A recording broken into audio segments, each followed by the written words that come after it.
Зак өмнөх амьдралын урт зам хэмээх киноныхаа парт 2-ыг үргэлжлүүлж байна.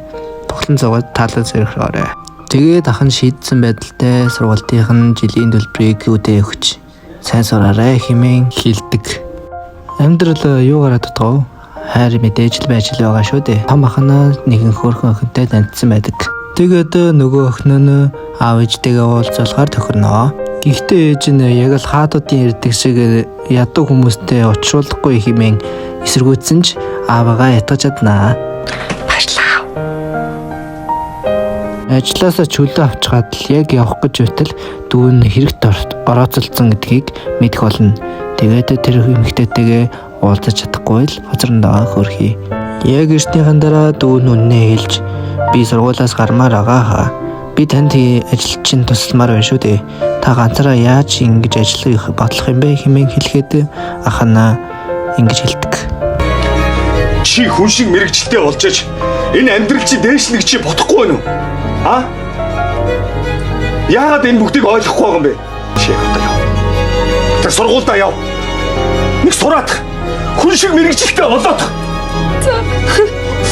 Ээж автаа нь уулзаагүй манай хүн эмээ өөгийнх нь байшин дээр ирж туслах гэж байтал хамгийн баг дүүн гараа хугалсан гэх мэдээг сонсоод дахиад л амждаггүй. Тэгээд охины ээж гарч ирээд та нар шиг юм шороо малтаж амьдэрдэг ядуу хүмүүст би хизээж худууд болохгүй хэмээн хатуу хэлж тэнийг хөөлж явуулна.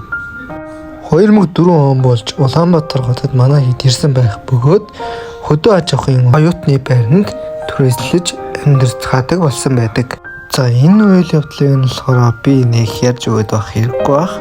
Тэгээд маш олон гүн утга шингэсэн байдаг хэсэг бөгөөд энэ хэсгийг нь та нарт өөртөө чинь сонсгоё гэж бодож байна. 12 жилийн өмнө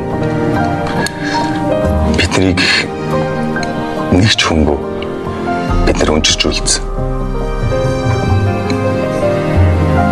Хойд идчих хойлогтой хоолж байсангүй. Гэхдээ тэр үетэй харьцуулах юм бол одоо бид дөрөв ресторан суугаад хоол захиалжтэй сууж штт.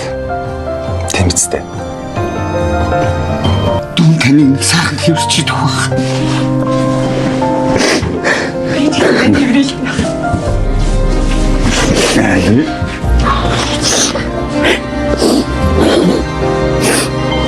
Энэ түрээд кино төвчлэн мондосож байна.